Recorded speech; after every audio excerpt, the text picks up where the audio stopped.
পৰ্বতলৈ আছিলি গৈ বৰ কাক খাই ভৈয়ামলৈ আহিলি তই ফান্দি চেপা পায়ো হললাই হল বগৰীয়া খাই তোৰ মাৰে জংগল গলৈ তোৰে নিন্দা যায়ো হললাই।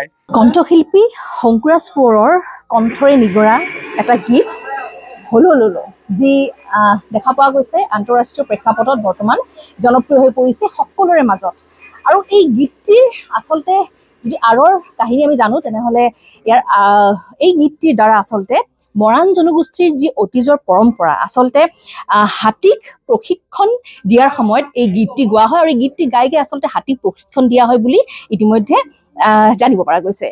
আৰু যিহেতু মই বিশেষকৈ এই মুহূৰ্তত উপস্থিত আছোহি তিনিচুকীয়া জিলাৰ তৰাণী ফিলবাৰী, আৰু তৰাণী গাঁৱত মই উপস্থিত হৈ সঁচাকৈ খুব আনন্দিত, কিয়নো আজি এটা ঐতিহাসিক মুহূৰ্ত। আজি যিহেতু তৰাণী গাঁৱত এক অনুষ্ঠান আয়োজন কৰা হৈছে য'ত কণ্ঠশিল্পী শংকুৰাজ কোঁৱৰ উপস্থিত আছে, আৰু এই যি হলো ললো গীত, সেই গীতটি কিন্তু আজি উন্মোচন কৰা হ'ব।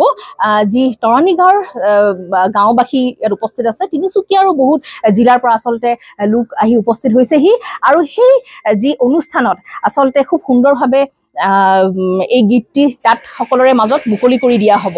আৰু এই মুহূৰ্তত যিহেতু মই এজন বিশেষ ব্যক্তিৰ ওচৰত উপস্থিত আছোঁ, সেই ব্যক্তিগৰাকী হৈছে এই যি হাতীক আচলতে যেতিয়া প্ৰশিক্ষণ দিয়া হয়, এই দিয়াৰ সময়ত আচলতে হলো ললো গীতটি গাই আচলতে তেওঁ হাতীক প্ৰশিক্ষণ দিয়ে, আৰু প্ৰায় 130টাকৈ হাতীক ইতিমধ্যে তেওঁ প্ৰশিক্ষণ দিছে বুলি জানিব পৰা গৈছে। আৰু সেই বিশেষ ব্যক্তিজন মোৰ লগত আছে। দাদা, আপোনাৰ ওচৰলৈ আহিছোঁ।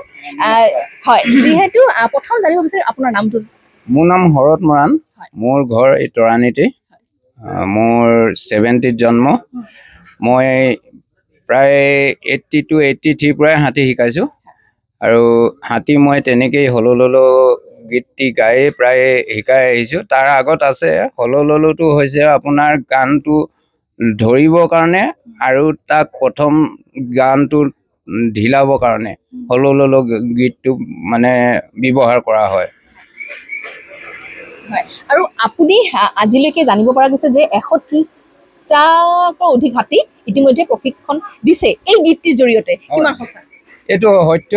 আমি আগত মানে যেনেকে মানে গুৰুৱে শিকাই গ'ল তেনেকে মানে আজি প্ৰায় 12 বছৰ বয়সৰ পৰাই মই হাতীৰ লগত জড়িত, আৰু তেনেকেই যি গুৰুৱে শিক্ষা দিলে মই তেনেকে আজি শিকাই আছোঁ। আৰু 130টা মানে হাতী এতিয়ালৈকে বৰ্তমান শিকোৱা হৈছে। আমাৰ এই উজনি অসমৰ যি এৰিয়া আছে, যিমান ক'বলৈ গ'লে প্ৰায় তিনিচুকীয়া ডিষ্ট্ৰিক্টতে আমাৰ হাতী বেছি বুলি আমি জানো, আৰু আমাৰ মৰাণ জনগোষ্ঠীৰ ভিতৰতে প্ৰায় হাতী বেছি বুলি গম পাওঁ। আৰু আমাৰ মৰাণ জনগোষ্ঠীয়ে আগৰ পৰা তেনেকেই হাতী শিকাই আহিছে। এইবোৰ আমাৰ গীত ব্যৱহাৰ কৰি প্ৰথম গীতটো আমি শ্ল'কে ধৰোঁ, তাৰ পৰা নেক্সট আমি মানে এই লাঠিয়েদি চাকচনি মাৰি নিচিনাকৈ বজাই গাওঁ। তাৰ সুৰণি মাৰ গৈ থাকোঁতে লাহে লাহে তাৰ অলপ ভাললৈ আহিছে, তেতিয়া আমি টিং বজাওঁ। টিংটো বজোৱা এনেই তাৰ অৰ্থ আছে, টিংটো বজোৱালে ক'ৰবাত গাড়ী ট্ৰেইন আহিলেও ভয় নকৰাকৈ তেখেতৰ ভয় ডৰো ভাঙি দিয়া হয়। গতিকে আমি এইবিলাক ব্যৱহাৰ কৰোঁ। কোনোবাই নাচ ফূৰ্তিও কৰে। আমি তেনেকেই আজি মৰাণ জনগোষ্ঠীয়ে হাতী প্ৰশিক্ষণ দি আহিছোঁ। দাদা, এটা কথা জানিব পৰা গৈছে যে এই যি হাতী যেতিয়া আপোনাৰ প্ৰশিক্ষণ দিয়া হয় তেতিয়া এই গীতটি গোৱা হয়, আৰু জনপ্ৰিয় কণ্ঠশিল্পী শংকুৰাজ কোঁৱৰে ইতিমধ্যে এই গীতটি আন্তঃৰাষ্ট্ৰীয় পৰ্যায়লৈ তেওঁ লৈ গৈছে, আৰু ইতিমধ্যে জিলিকিবলৈ সক্ষম হৈছে সকলোৰে মুখে মুখে আচলতে এই গীতটি। আৰু তাৰ আঁৰৰ যিটো ৰহস্য মানুহগৰাকী আপুনি বুলি ইতিমধ্যে আমি সকলোৱে জানো। আপোনাৰ মুখৰ পৰা যদি আমি অকণমান সেই গীতটি শুনিব পাৰোঁ, কেনেধৰণে আপুনি আচলতে এই হাতীসমূহ বচ কৰে, কেনেদৰে আপুনি প্ৰশিক্ষণ দিয়ে, যিহেতু কি কৰে? নিশ্চয় পাৰিব। মই গাইছোঁ। প্ৰথম ফান্দিজনে চিকাৰলৈ যাওঁতে বা চিকাৰৰ পোৱালিটো ধৰিবৰ সময়ত প্ৰথম ব্যৱহাৰ কৰাটোকে প্ৰথম আৰম্ভ কৰিছোঁ।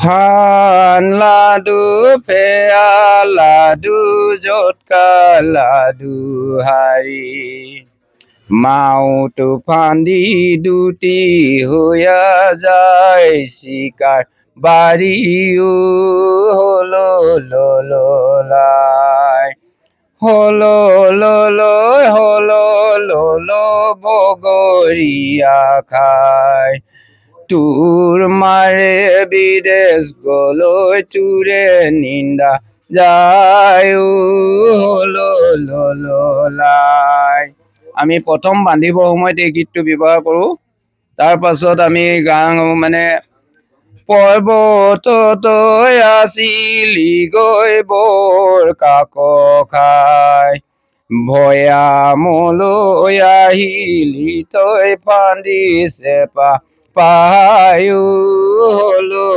ললাই হলো ললো হলো ললো বগরিয়া খায় তোর মারে জঙ্গল গলৈ তোরে নিন্দা যায় হলো ললাই আমি গানবোৰ এনেকৈ প্ৰায় ইটোৰ পৰা সিটোলে আমি স্পীড কৰি গৈ থাকোঁ এনেকৈ স্পীড কৰি যাওঁতে আমি ক'ৰবাৰ চাকচনি মাৰি ব্যৱহাৰ কৰোঁ ক'ৰবাৰ টিং ব্যৱহাৰ কৰোঁ কোনোবাই ফূৰ্তি নাচ বাকো কৰে কাৰণ আমি হাতী শিকাবলৈ এটা আছুতীয়া জেগা লওঁ ঘৰৰ ওচৰত নলওঁ কোনোবাই কেতিয়াবা মানে হাতী পোৱালিটোৱে চট পটালে বেয়া শব্দ ব্যৱহাৰ কৰে এই গতিকে লৈ আমি আছুতীয়া জেগাত লওঁ এই কথাটো যাতে কোনেও ভুল বুজিব নালাগে কিবা এটা কোনোবাই বিতৰ্কত আনিব নালাগে আমি আমাৰ ধৰ্ম পৰম্পৰাতে বিহু প্ৰায় ঢোল মানে আদি এইবোৰ হৈয়ে আমাৰ এখন মানে ধৰ্ম হুঁচৰি বুলি আছে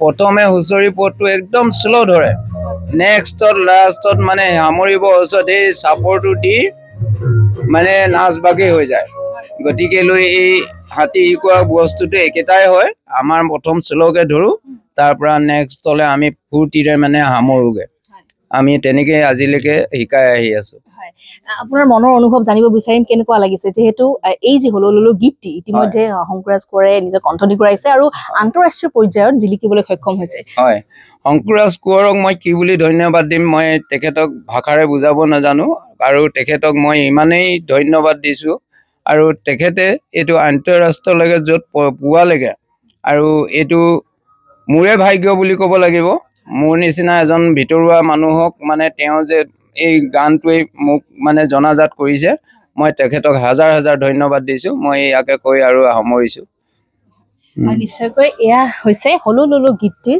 আচলতে আৰৰ যিজন মানুহ যিগৰাকী ব্যক্তি নাম হৈছে শৰৎ মৰাণ ডাঙৰীয়া আজি আমি লগ পালোঁ ফিলবাৰীৰ তৰাণী গাঁৱত আৰু এক সুন্দৰ পৰিৱেশ এই মুহূৰ্তত যে এই যে কণ্ঠশিল্পী জনপ্ৰিয় কণ্ঠশিল্পী শংকুৰাজ কোঁৱৰে নিজৰ কণ্ঠ নিগৰাইছে এই যি গীতটো আচলতে কোক ষ্টুডিঅ' ভাৰতত সুনাম অৰ্জন কৰিবলৈ সক্ষম হৈছে লগতে যিহেতু এই মৰাণ জনগোষ্ঠীৰ ঐতিহ্যৰ পৰা পৰম্পৰাৰ যিহেতু হাতী প্ৰশিক্ষণ দিবলৈ আসলে এই যে হলো ললো গীতটি আসলে প্ৰশিক্ষণ দিয়াৰ সময়ত ব্যৱহাৰ কৰা হয় আৰু এই গীতটিয়ে কিন্তু আসলে শংকুৰাজ কোঁৱৰৰ কণ্ঠশিল্পী তেওঁ নিজে ইয়াত আহি ডকুমেণ্টাৰী বনাই খুব সুন্দৰভাৱে কোক ষ্টুডিঅ'ত লৈ গৈছে ভাৰতত লৈ গৈছে যাৰ বাবে আসলে সকলোৱে মাজত আসলে এই গীতটি জনপ্ৰিয় হৈ পৰিছে আৰু ইতিমধ্যে মৰাণ জনগোষ্ঠীৰ যিসকল লোক আছে সকলোৱে আসলে শৰৎ মৰাণ ডাঙৰীয়াৰ লগতে যিসকল মৰাণ জনগোষ্ঠীৰ আছে লোক আছে লগতে তিনিচুকীয়াবাসী ৰাইজ সকলোৱে আসলে ধন্যবাদ জ্ঞাপন কৰিছে আপুনি বিচৰা বাতৰি পাব কেৱল নিউজ 18 এপত নিউজ 18 এপ ডাউনলোড কৰিবলৈ